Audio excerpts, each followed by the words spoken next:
Today's show is brought to you by Cotswolds Outdoor, Cross Bikes, Garmin, and Cumulus.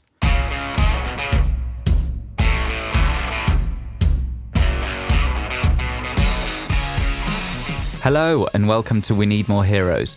In the age of Donald Trump as president and Kim Kardashian a role model for millions, it's easy to lose hope. But there are still brilliant people out there who can inspire us to live better. Join me, George Beasley, on a mission around the globe to find them. We Need More Heroes aims to inspire and guide ordinary people to live extraordinary lives. Visit weneedmoreheroes.co for show notes and more info. If you enjoy the episode, please leave us a review and rating on iTunes and subscribe if you'd like to hear more. Thanks for listening. Hello and welcome to another episode of We Need More Heroes. I'm still here in Bozeman, Montana, and we've been blessed with another beautiful day, and I cannot wait for today's show.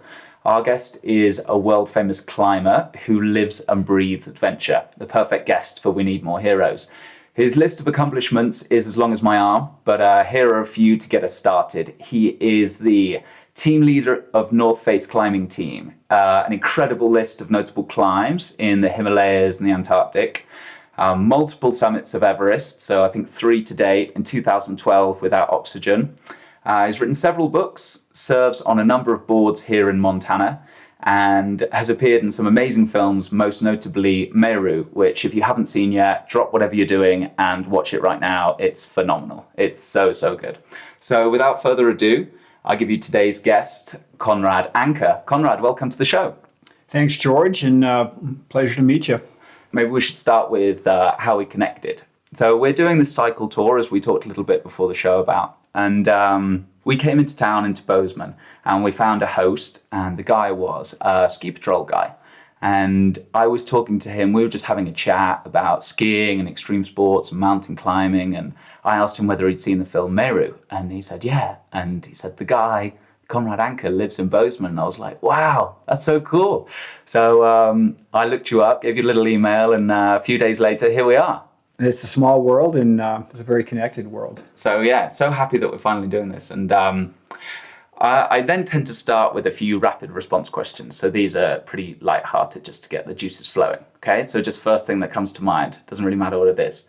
So Batman or Spider-Man? Spider-Man. How come? Spidey's always been my cartoon totem.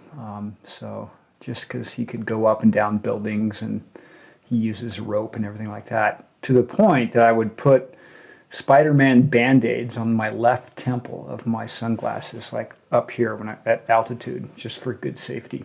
Nice, love it. Yeah, Spider-Man, I guess, is the obvious choice for a climber. Yeah, Batman has a car, Spider-Man just gets by on his wits. Makes his own rules. Yeah. Okay, number 2, what did you want to be growing up? I at the time when I was, my earliest recollection of what I wanted to do was to be an astronaut. So 1969, there was humans on the moon. I was 7 years old, so it was a big deal. The space exploration, and I followed it. And so it was like, that's the end all, was to be an astronaut.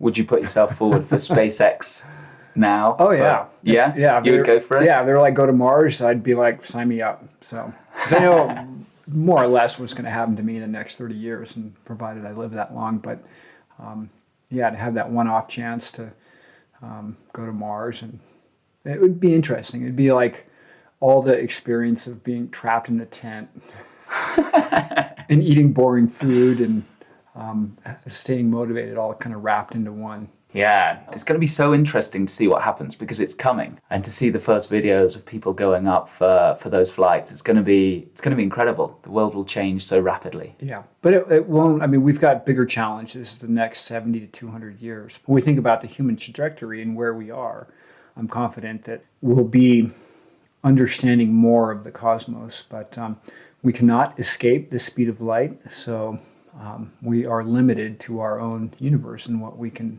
experience in the physical sense. So I'm often just wondering, like, what's the next thing to come, and you can never really see it until it's come. But it'll be fascinating to see. Yeah, unquestionably. I mean, we look at the smartphones that have revolutionized the world starting in 2007, and I can look up on Google Maps, and I can look at my house. I know what time of year and what time of day they took the picture. I can see the little path going out to the chicken house, and it's like this kind of information is available to everyone. And you think about what exploration was like in 1492 when Christopher Columbus was the first European to come to the Western Hemisphere, the Americas, and we didn't know anything. There wasn't maps, and so it's information, how we're collecting it and how we're using it, sorting it, and then using it to base knowledge and decisions going forward. That's sort of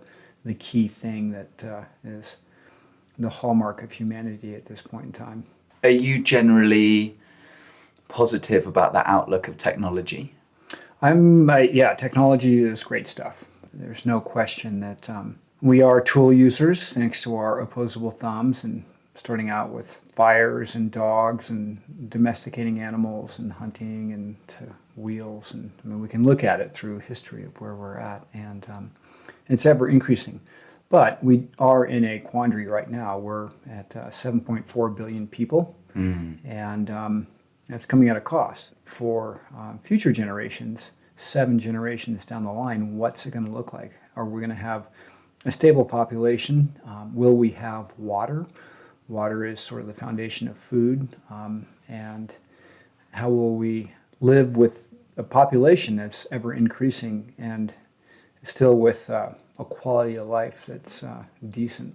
Yeah, the population question I find fascinating. It seems that there's a lot of rhetoric around now the fact that the planet is overpopulated on one side of the spectrum, and then the other side is that it's just the allocation of resources. Like, we have the adequate amount of space in order to house that people fairly easily in terms of livable areas. But the concentration of wealth, particularly in the States, has never been so skewed. So there's a few very, very, very rich people. You look at the Bill Gates and the outliers.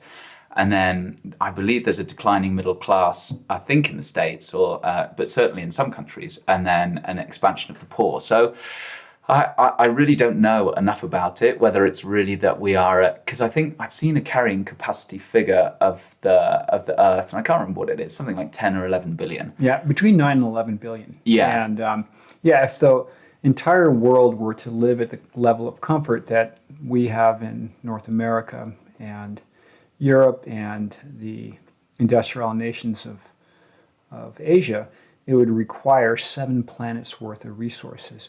So we're able to live this really opulent, carbon-intensive lifestyle because other people are not living at that level. But that being said, we are tool users, and by putting resources into education, knowledge, we will find ways to address this turning point, and whether it takes us 1, 2, 3 generations or 7 generations to figure out the energy population quandary. That's kind of the big question facing humanity at this point. Yeah, I do see technology has solved so many problems for us. Hunger and famine in Europe is just not a thing anymore. And I mean, that was just largely due to the potato. But we've used technology in all sorts of ways in antibiotics and medicinal treatments and surgery. But I really dislike it when I hear some people on the TV or sometimes on podcasts and they will say, often from the very right wing, there's no point in slowing down because technology will save us. And I think the reliance on it is definitely a dangerous game to play. Yeah, the technology is our savior, but it's also, it's allowed us to live longer, healthier lives and with more nutrition. But it's also, because of that, we have more humans. And so there's that. It's a double-edged sword, so to say. Yeah. We've evolved to succeed as hunter-gatherers, and evolution takes such a long time that we're still walking around with this hardware of people who are designed to survive a life living outside, running a lot, persistence hunting, or what have you, like the typical archetype of the hunter-gatherer. And yet technology has changed so quickly that we haven't really caught up with it. And also our human experience, like you say, it's so difficult for us to fathom even 1,000 years is incredibly difficult for us to wrap our heads around. And then you get to 1 million and then 1 billion. And at that point, the numbers sort of don't seem to mean so much. So in the same vein with climate change, we're very good at thinking about the short term. Again, the way that our brain evolved was to make it through the next winter.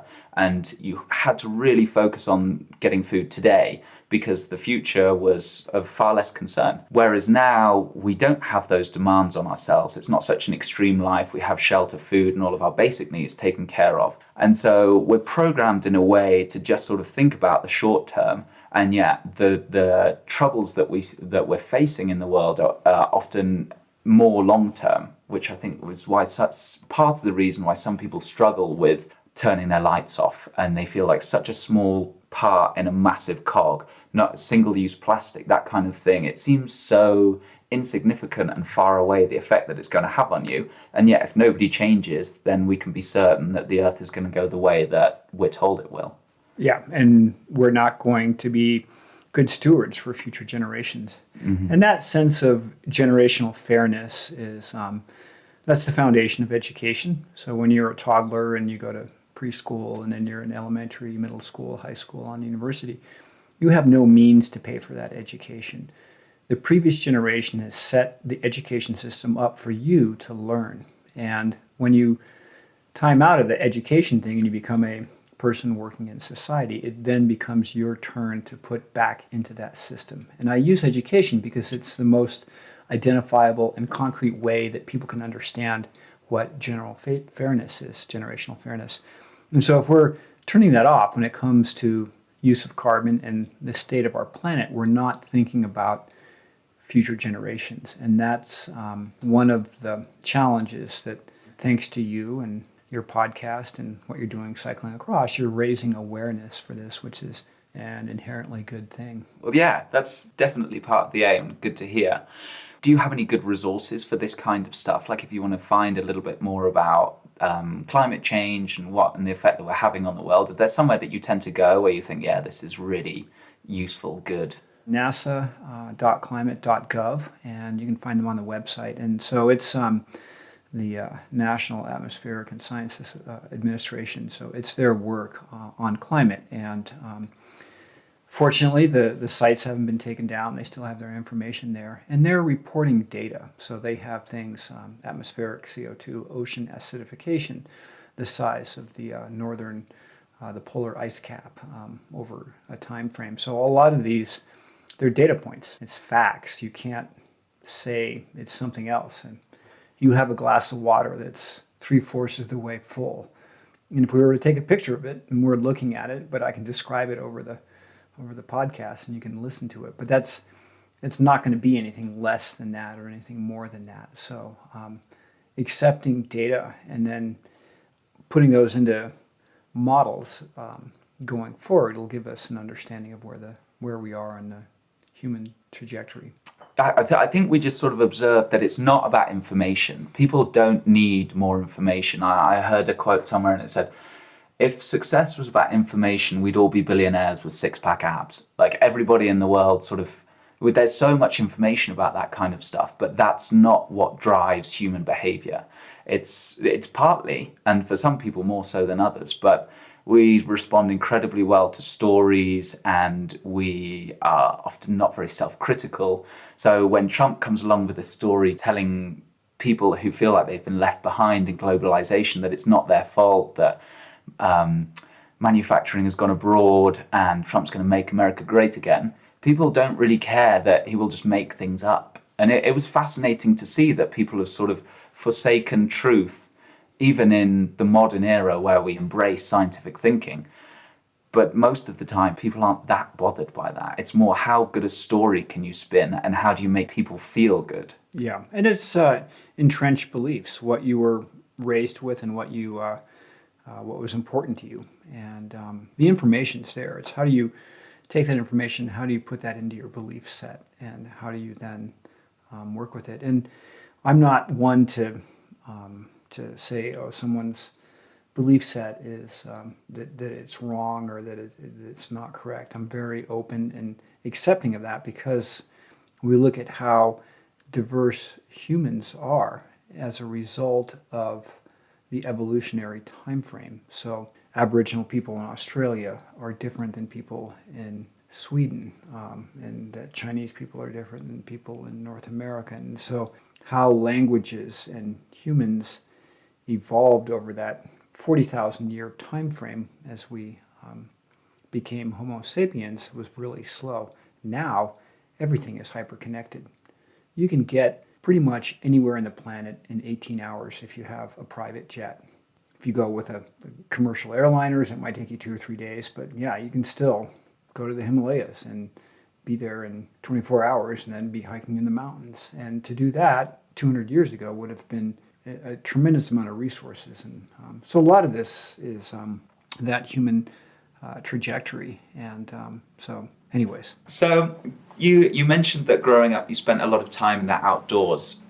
You grew up in California, is that right? That's right. And what was your childhood like, and how did you get into climbing? Were your parents climbers? And yeah, my parents got into it, and we spent time outdoors, and every summer with some mules and some people getting outdoors, doing things. That was always a good go of it.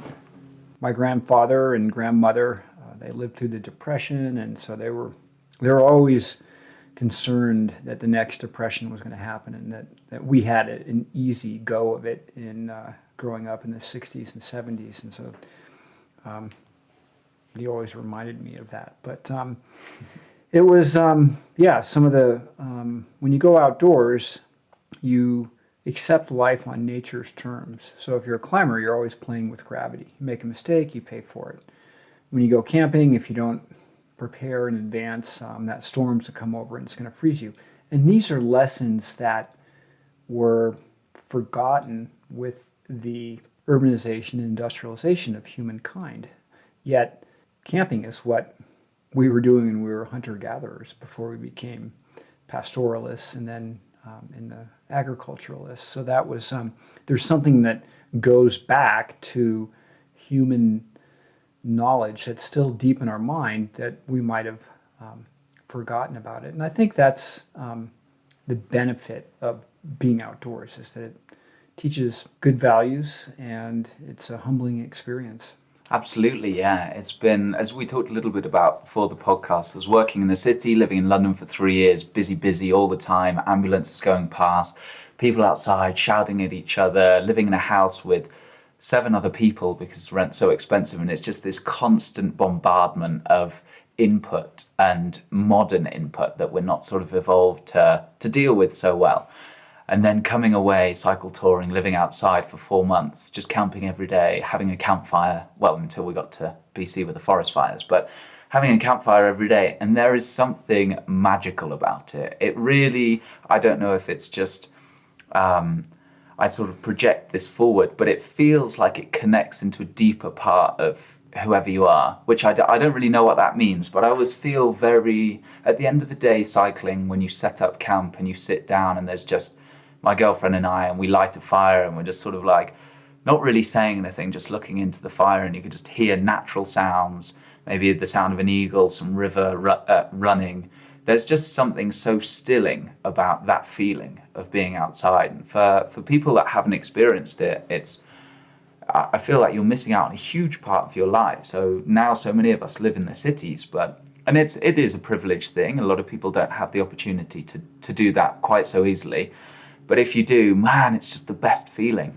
Yeah, it's a good way to understand. It also, when you experience hardship, by your own volition, no one's asking you to ride your bike from Alaska to Argentina. You're doing it on your choice. And you know you're going to have hardship, whether it's your sweetheart getting an infection and getting sick, or flats, or meeting people that are angry. And you're going to have challenges there, but you're accepting that going forward is part of what you want to do. Mm-hmm. So do you think that our life is better with the advancements that we have?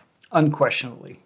When people are like, oh, I want to go back to churning my own butter and living there, but still they're going to open up their phone and read a book off their phone, or they're going to check in on the news and things like that. So we can't unhitch. We can't be completely off the grid. And for those people, We think back 250, 300 years ago, a candle was a real luxury. And now here in my studio, or the office, I've got 4 lights on and you've got a computer going. And so, yeah, we're using a lot of energy and we're creating light, and something light that during prehistory was something that was very scarce. And still one of these things, when we are able to bring light to rural villages, that allows children to study and use that nighttime for education. So there's using light as an example of how progress is. So yeah, I embrace technology, whether it's a lighter, stronger climbing rope or a computer that offers more of that. But and that comes back to that how we adapt to things. And so this most recent change and shift in adaptation for humans came in 2007 with the advent of the mobile phone, the mobile computer. And it took us close to a decade to realize what a profound shift that is and how it's changed. And to kind of talk about this, I'll use an example of the village of Fortsey, where my wife Jennifer and I have a vocational training program for high altitude workers in Nepal, high altitude workers being Sherpa. What people commonly think is Sherpa. They are the people that carry the loads high in the mountains, and they're in there working for the people. And they have a low head hydro project, so they have their own little spinning generator that provides them electricity. They have more reliable electricity than the city of Kathmandu, so the village is electrified. And so that was the first step.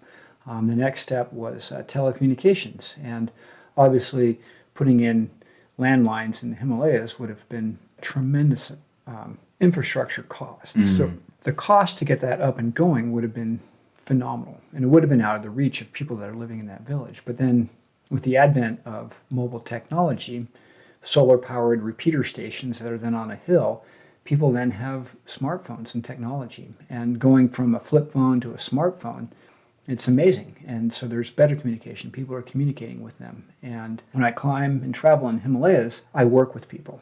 And I'm proud of it. It's a great way for us to use the wealth that we've accumulated in the West and to bring it over to people that are not as that are still developing in that sense, and you do it on a human level. And so you have that multiplier effect. So coming back to going over there, traveling and meeting these people, there's a man that I work with as a porter, and porters have traditionally been very low on the socioeconomic ladder in Nepal. It's a very rural, hilly country, and so they're carrying loads and with work with that. But now I have a great relationship with this man.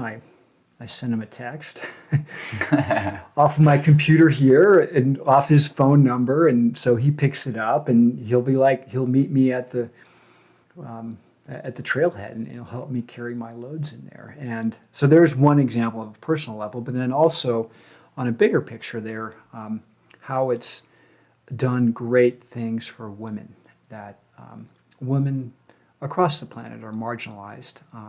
And we need to be aware of that, along with many people that are marginalized. But women, they're better off for it, because they can, if they're selling cassava in Africa, they can find the market rate for it. They won't be limited to one option. They can shop around for what they want to do. They can also use the phone as microfinance. So your phone is basically credit, and you build upon it. And so now there's microfinance schemes that come through mobile phone technology.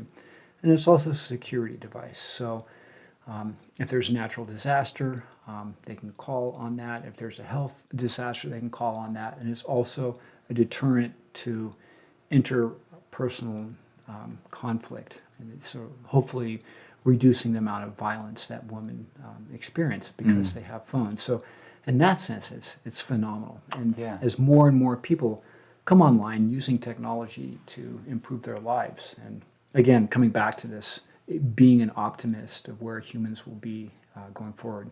So going back to climbing, you had a bit of an introduction from your parents. And then when was the transition when you decided, I'm going to make this my career and this is what I really want to do? A career decision probably didn't come later until my mid-20s. But at age 14, I recall hiking out of the mountains on a packing trip and just being like, wow, this is the happiest I can be, is being in here with the pine trees and fishing and going with mules and donkeys, and I just was like, this is great. So finding out a way to be in the mountains, and so whether it was working in the woods in the forestry industry or working as a ranger, working in the park service, something like that. So it was just this way of doing it. And then once I graduated from the University of Utah in Salt Lake City, I took work that allowed me the maximum amount of climbing opportunity. So dedicated for 2-3 months and then save up and then travel to South America or Asia and then live frugally and then come back and do the same thing. So it was whatever you want to do in life, if you set your mind to it, you'll be able to do it within, I mean, there's obvious exceptions to it, and it's not a hard and fast rule. It's not like gravity that's going to let you down, but there's a lot that can be said to it, and that you can make the most out of your existence by making decisions each day. What for you sets apart a good climber from a great climber or an exceptional climber? Everyone that climbs is an exceptional climber. They're out having fun. They're doing it because they want to challenge themselves and they're having a good time with it and things like that. So you don't need to be an excellent climber. Climbing isn't about, it's an experiential way of living. And so there's climbers that are way stronger than I am. I mean, look at Alex Honnold, free climbing El Cap with no rope. I mean, he spent his life dedicated to doing that. And then there's other people that climb at altitude and bouldering. So I don't have to say, oh, there's an exceptional climber. And to use Alex Lowe's quote, the one who's the best climber is the one who's having the most fun. So, but it comes down to, at the end of the day, why climbing is special. And after having climbed for 4 years, is that people, it's the way that humans interact with other people. And so if you're playing tennis, your goal is to be better than another person, and you win, and you come over and you shake their hands, and you're like, yeah, I won, you get that ego boost, something like that. But if you go climbing, you are dependent upon another person. So climbing is that interpersonal relationship that supports the other person. So success in climbing is not dying. I mean, it's a really simple, it's not like, oh, how many points did I score? Or did the wicket fall off? Or did they stop for tea or whatever? I mean, the cheerleaders in football. I mean, there's so much stuff in sports that we're just layering on what humans are. So that's why climbing is a good way, and by extension, outdoor sports, good way for humans to interact with other humans. Yeah, I love that way of looking at it. So you mentioned that you're not the strongest climber. Why are you able to do such difficult climbs? Well, probably I'm hyperactive and high strung, so I always have been since I was a kid, and I have a drive to it. But then there's a hyper attenuated situational awareness. So I think that's what makes for good climbers and good pilots, and so that you're aware of your environment, threats that come in and that can then harm you. So situational awareness has been a good tool to keep me alive as a climber.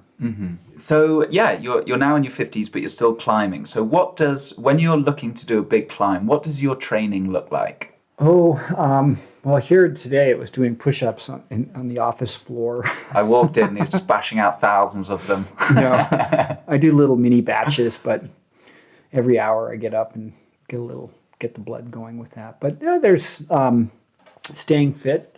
I mean, we all have a degree of fitness that we're born with, and maintaining it, and then and training with it. So getting outdoors and climbing with that. So, and I'm not doing the type of climbs that are going to need like a super level of fitness. I mean, Margot Hayes, she's the first woman to climb 2 9A pluses or whatever, 2 15As. So that's really a great breakthrough. And as a 19-year-old, she dedicated her life to doing that. And she has that.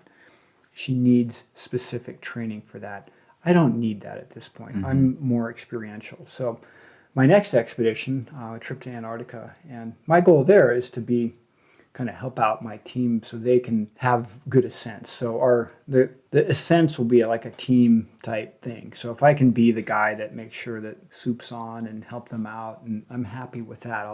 Cool. I don't need to be the one that's like, oh, I was there and I did it about me. So collectively, our team will be that point in it. But if you go on social media, you can look up Conrad Anker and you can get an idea of what I look like. There might even be a picture on your webcast. There sure will, yeah. So I'm not out of shape. I stay in shape. So that's your first step. If you want to get in shape, stay in shape. Yeah, yeah, love it.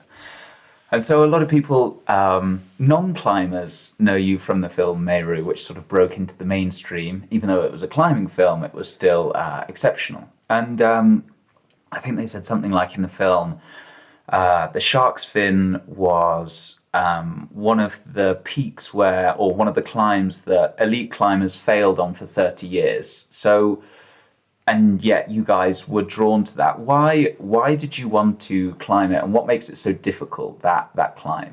Well, a big shout out and thanks to the people that made Meru possible. First off, my wife Jenny and our 3 sons, and Jimmy and Renan, climbing partners on the trip.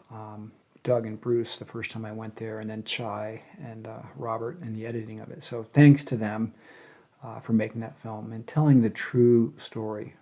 But back to Meru, why was it teams didn't have success on it? I mean, the first 2 times I tried it, there was no success, and so you came back to it. And our connection to Meru began with my mentor, Mug Stump, and he had tried it in '88 and I think again in '89 or '86. He went there a couple times to try the peak and didn't have success on it. And so it was on the cover of Mountain Magazine, which was a great publication out of the UK from back in the day. And it was sort of one of the early magazines that kind of highlighted that sport of climbing and everything. And so it was sort of the epitome of what one would do, what hard climbing stood for in the 80s and 90s. And so that was sort of the draw to it. And I let it go, and then I went there. 2003 was the first time I had a go at it. Came back 2008, didn't have success, and then 2011 had success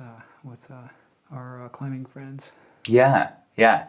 I mean, it was great to see, but for you guys certainly didn't have an easy ride. What did you find was really, really tough about it? It's probably the 2 weeks after you get home, and you have that sort of like that.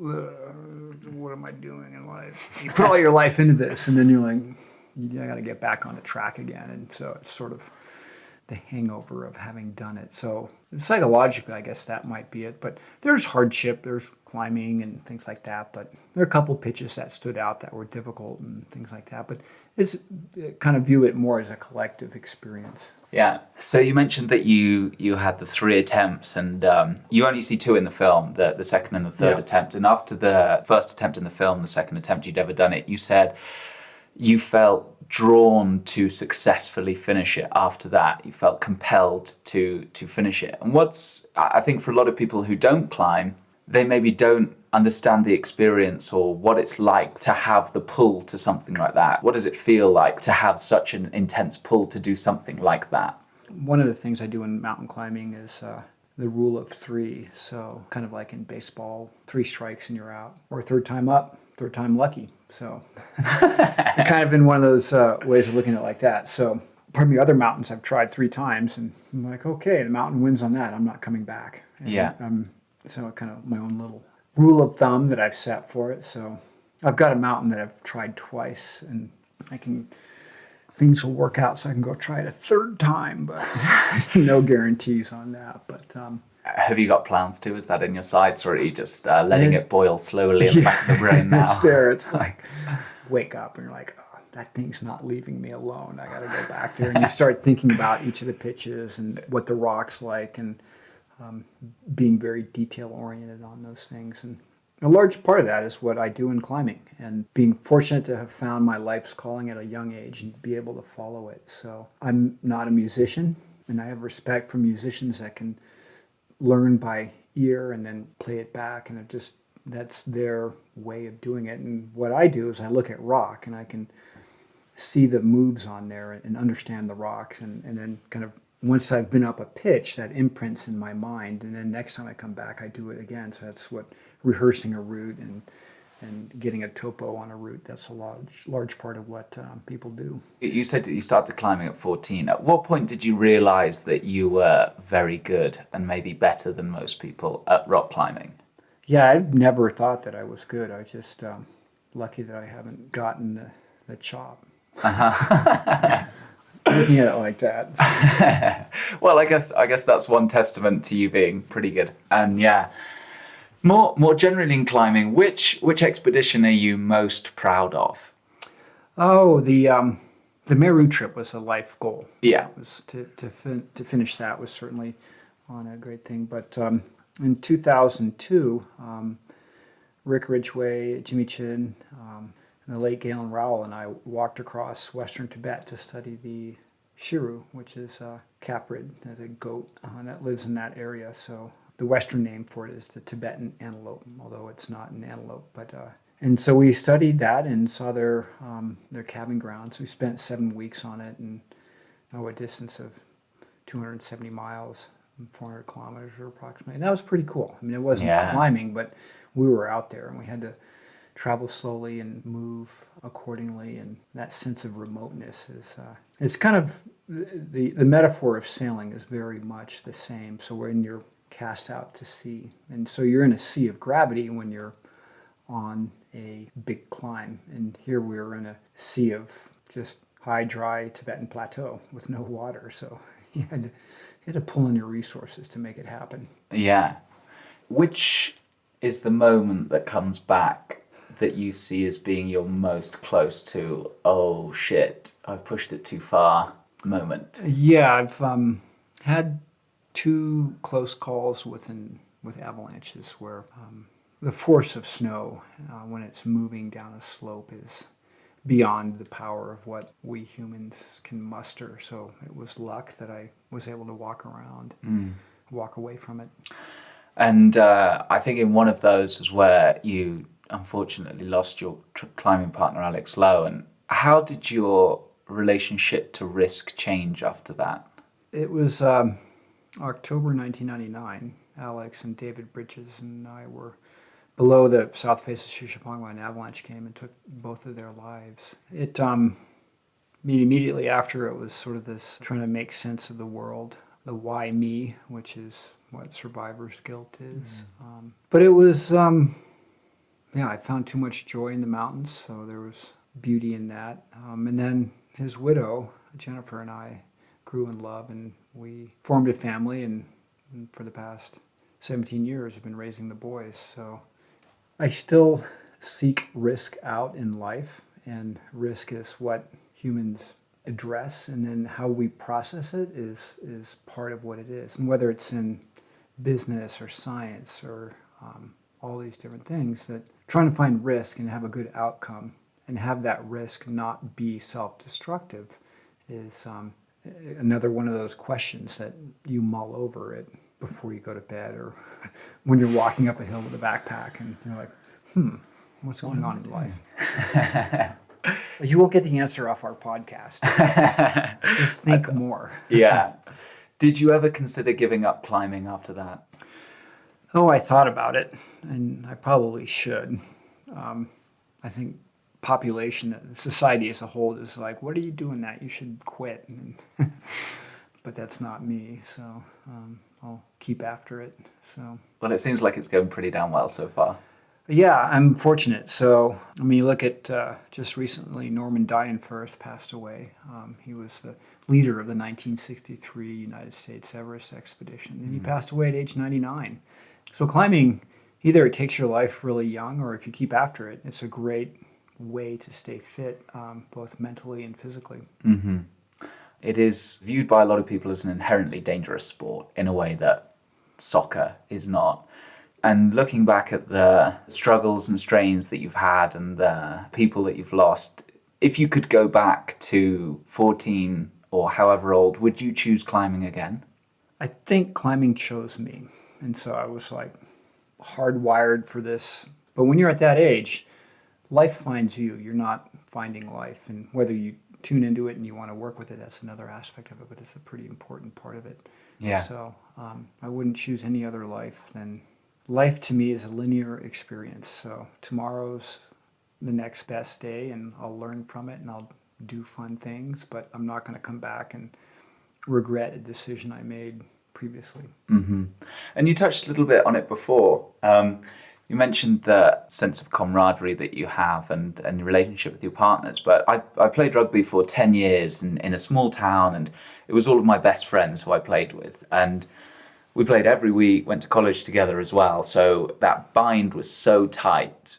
And yet the relationship that you have with some people like your climbing partners like Jimmy, you put your life in their hands. So I can imagine that binds you even more tightly, which for me, I've never had a relationship like that. What is the experience of the relationship like with somebody who you're that close and reliant on?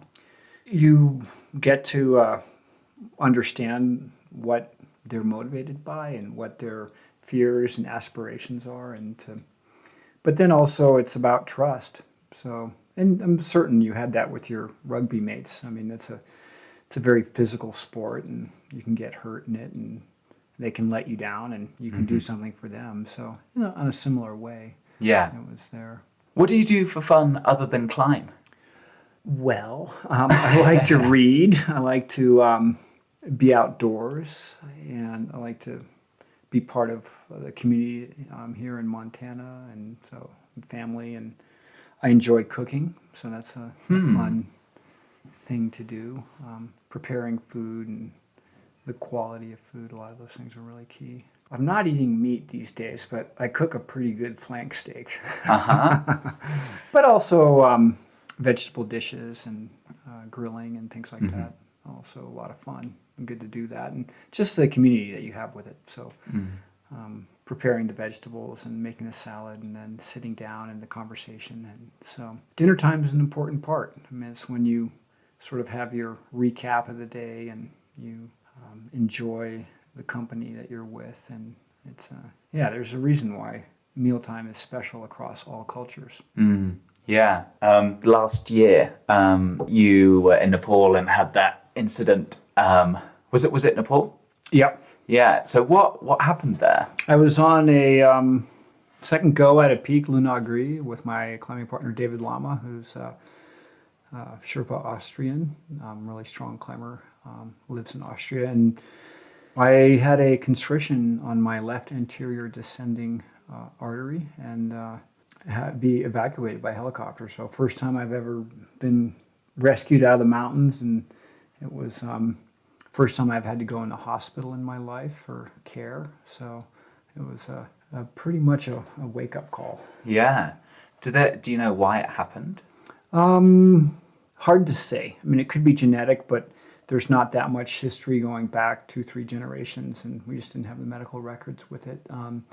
But what I was eating perhaps, or stress, or I'm not sure. We don't know. And they can look at it, but I've healed up fairly well. It might have been living on sugar for all these expeditions for all these years, and you just fuel the body on sugar because it's dense and it's immediately available calories. And so, but I don't know. And I wouldn't, if I say it was one thing or another, then other people might think they're in that same situation. So fortunate to have good medical care both in Nepal and the States, and it gives you a greater appreciation for the moment when you've gone through something like that. So 2 avalanches and a heart attack. So 3 times that I've met with a close conversation with a recycler.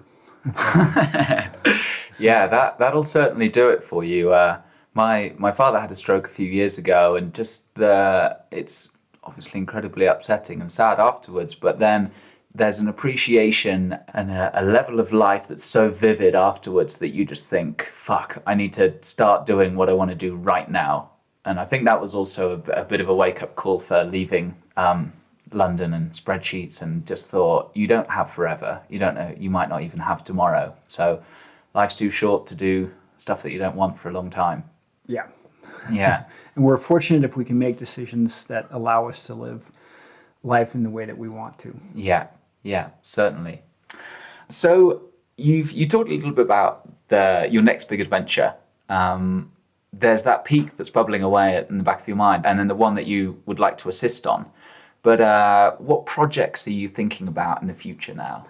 It'd be great to ski across Yellowstone in the winter. So March, April time when it's well frozen, and just to see that landscape under the cloak of winter. That'd be a great journey that I'd like to do. Yellowstone's beautiful. We went there for Yeah. the first time 2 weeks ago, and it was just magical. It was Yeah. snowing for one day, Yeah. and we saw it, and it was everything that I wanted it to be. We saw a wolf, buffalo, just about everything that you'd want, and just the snow-capped mountains. It was magical. And then to see the geysers as well was really, really cool. Went back the next day, and it was gorgeous sunshine, so saw it in all of its different glories, and it was a cool place. Yeah, certainly a beautiful place to be. Also become fluent in Spanish. I guess that would be a bucket list. I mean, it's not a journey, so to say, but it's something that one could do and work on. Have you started that yet? Yeah, a little bit. I mean, when I was climbing in Patagonia, I just definitely had more exposure to it. So, and just by osmosis, so to say. But I have to put more time. But you listen to it when I'm driving and. Which technique or method are you using now? Turn on Mexican radio, the Spanish radio. So that's kind of cool. And when I, with my Hispanic friends practicing with it, I would like to take classes, but I have little goals like that. So you got to have something you want to go do in life. Yeah. Give yourself a direction and sense of purpose. Definitely, yeah. Because we'll be spending so long in Latin America and Spanish-speaking countries, we were thinking, right, we need to get on this. And I got quite into metacognition for a while, like the process of learning about learning. And I tried all of these different language methods, and one of them is called the Michel Thomas method. And I'll have to send it to you. I've got it on MP3, and it's phenomenal. It's so good. So this guy, Michel Thomas, he was a German who left Germany during the war, and he moved over to France, and he was just fairly gifted at languages, and his role during the war was to teach troops to speak other languages as quickly as they could. So nothing written, it was just get you to conversational fluency as quick as possible. And he honed this method over years, and then he became famous in the language learning world and used to teach celebrities to teach other languages. And it's unbelievably effective. It's like nearly scary. It's the first tape is 8 hours, and you just listen to.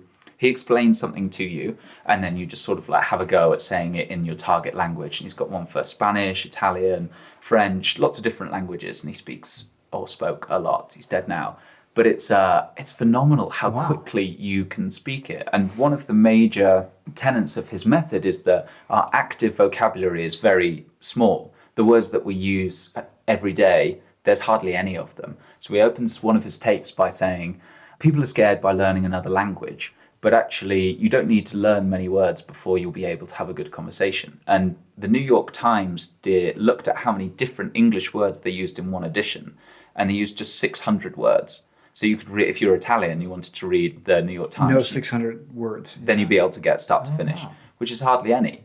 And then he teaches you the most common words in that language so that you acquire those quickly, a little bit about grammar, and then you're off to the races. And it's really cool. Wow. Yeah. So Michel Thomas, everybody, look it up if you're looking for a new language to learn. Okay, so I've got 2 quick questions that I always finish with. So the show is called We Need More Heroes. And who is a hero to you, or has been a hero to you, or at least a role model in your life? There's the bigger than life type heroes, the people that you don't know, but you know of who they are and what they, and that would be, someone is the stature of Mahatma Gandhi with nonviolence, and the independence of India was a great person. Living till at this day is the Dalai Lama, and his, again, with nonviolence and being able to work with that. And then within the United States, the champions for civil rights, Martin Luther King, and then most recently, past President Barack Obama. I mean, I thought he was a great inspiration and a great role model across the world, that there was a great thing there. So there's kind of in the human landscape, the morality of being human, those type of people. And then there's climber people that you look up to, but that's kind of not as great as the people that have dedicated their lives to making change. Are you religious? No, I'm a devout atheist.